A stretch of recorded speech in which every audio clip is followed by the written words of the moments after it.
Brasil existe o licenciado, é o que vai dar aula. Os demais cursos é bacharel. Direito em bacharel, direito em economia. Se ele está na universidade, quer seguir a carreira docente, então ele faz mais um ano que fica a licenciatura, onde ele vai estudar exatamente as pedagogias, as tendências. E isto lhe ajuda para que ele entre em sala de aula e faça o seu trabalho de professor. Eu não sei se nós cá em Angola temos isso, porque eu tenho muitos amigos professores, ele terminou a licenciatura de Direito, Economia e Engenharia e já está dando aula. Mas eu quero dizer que isto vai debilitar mais a nossa educação, porque nós precisamos contribuir com o desenvolvimento do nosso país. Isto passa pela escola, isto passa de quadros bem formados, isto passa por quadros especialistas, isto passa por quadros bem preparados, porque senão vamos nos formar de qualquer jeito e a sociedade vai sentir isso. A sociedade vai sentir este impacto. Por isso eu acho que precisamos, de fato, refletir sobre estas questões. Se repararem, a escola ela precisa e ela está em todos os ramos da educação. Sabe que se pensarmos em um advogado, ele passou por um processo educativo. Se pensarmos em um jornalista, passou por um processo educativo. Enfim, então nós precisamos levar esta pedagogia em todos os ramos da nossa sociedade. As pessoas precisam aprender a ser funcionário público, as pessoas precisam aprender a ser policial, as pessoas precisam aprender a ser aquilo que elas fingem ser que não são. Eu fui a uma repartição pública, um banco público, que eu não vou falar aqui o nome, e a moça, eu estava na fila, e veio um senhor atrás e entrou na frente. Eu disse: minha senhora, desculpe, estou aqui na fila, estou esperando faz tempo, e a senhora não me atende. Isso é o que ela disse. Isto é um banco, mas também é um centro comercial. Os empresários têm vez, têm acesso. Disse: não é assim. Então, olha que as pessoas precisam aprender a aprender. Logo, isso se reflete na escola. O professor chega na escola também com esta coisa de ser autoritário, e que não é muito bom para a nossa sociedade, não. O que é que, do seu ponto de vista, se quisermos falar de Angola, mais desvirtua o sistema de ensino? Portanto, é o professor, é o aluno, é o programa curricular, portanto, são as infraestruturas escolares, é o ambiente em que se vive. Portanto, o que é que, do seu ponto de vista, concorre mais para o desvirtuamento um bocado daquilo que é o processo de ensino? Olha, de fato, a estrutura, ela contribui também um pouquinho para que a nossa educação tenha essas dificuldades que o Manuel Silva colocou. Mas Paulo Freire é uma referência no Brasil e no mundo, o homem que trabalhou o EJA, Ensino de Jovens Adultos. Ele deu aulas debaixo de uma árvore. Esteve aqui na Guiné-Bissau e também nos anos 60, esteve aqui em Angola. Ele deu aula debaixo de uma árvore. Logo, para mim, isto não pode ser uma desculpa para o professor, a estrutura. Se ele for um professor competente, tem os conteúdos, ele pode trabalhar numa sala de aula com problemas de infraestrutura. Claro que isso também contribui, naturalmente. Influencia. E eu sou histórico crítico. Eu digo que o professor é corresponsável do aprendizado do aluno. Logo, eu diria que o professor contribui muito também para que os nossos alunos não estejam a ser formados, mas estejam sendo deformados. Repare que tem um aluno de faculdade e não consegue desenvolver um texto. Não posso generalizar, porque temos alunos bons, muitos alunos bons, mas repare que temos alunos do ensino médio que não conseguem fazer uma carta. Eu tenho que culpar o professor. Eu tenho que culpar o professor. Eu estava com um aluno meu lá no Brasil. Mas às vezes o professor também não sabe, não é? Olha, agora vamos culpar quem? A formação do professor. E quem dá a formação, professor? Então, eu acho que diríamos que... Pois estava a dar o exemplo do seu aluno no Brasil. Meu aluno no Brasil, ele tinha dificuldade, acho que ensino médio, que eu trabalhei em várias escolas, né? No ensino médio, e ele tinha dificuldade em desenvolver um texto.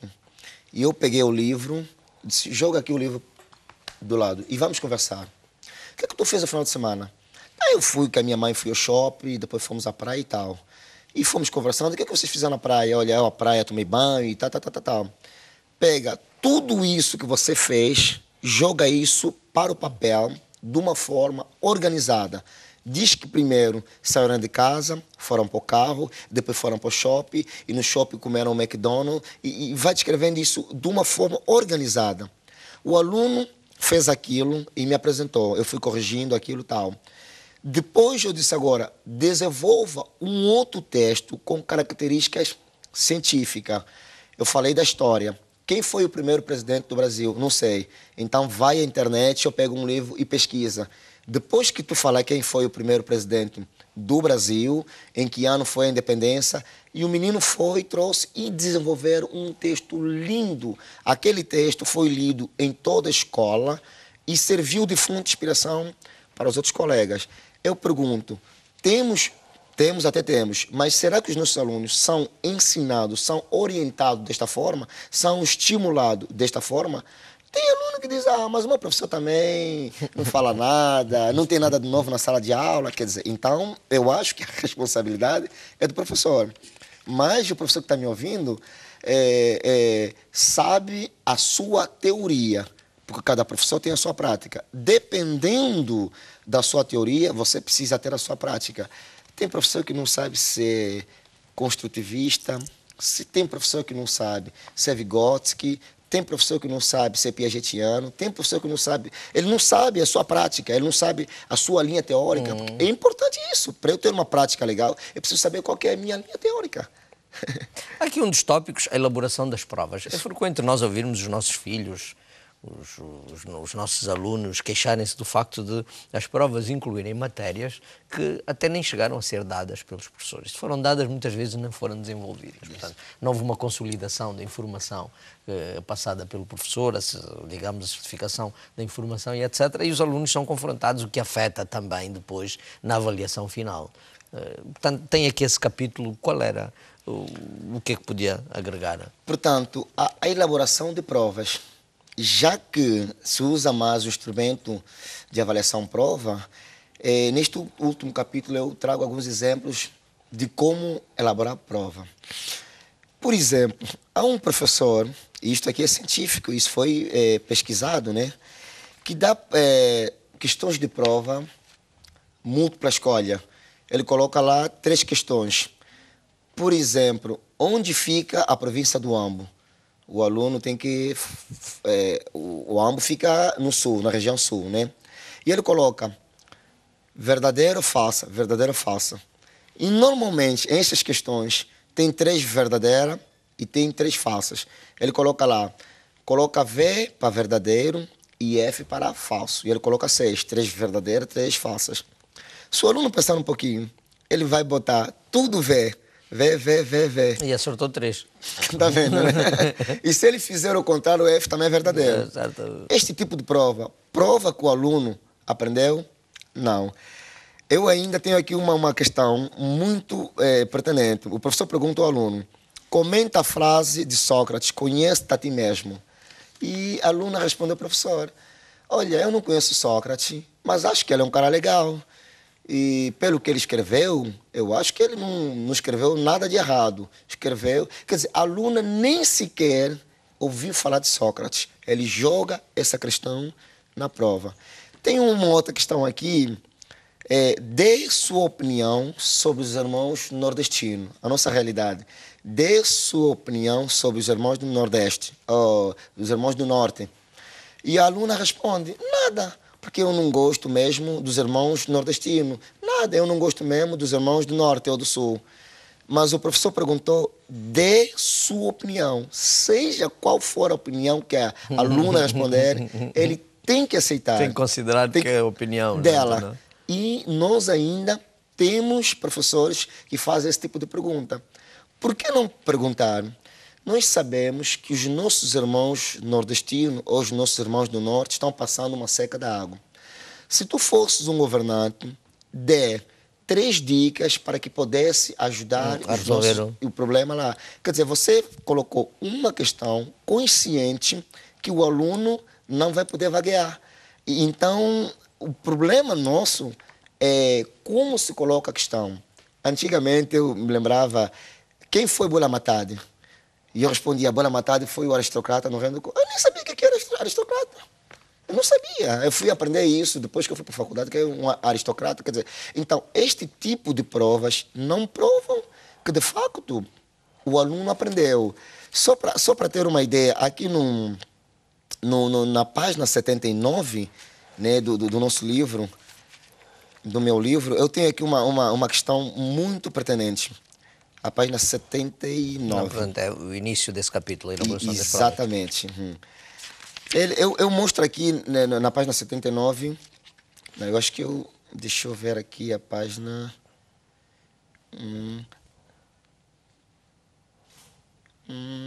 cadê você? Ah, tá. Eu mostro aqui nessa página como que as questões devem ser colocadas em zonas proximais do desenvolvimento cognitivo do aluno. Por exemplo, eu tenho verificado, isto é fato, isto é pesquisa, de professores que colocam alunos, questões de prova, em áreas distantes da área cognitiva do aluno.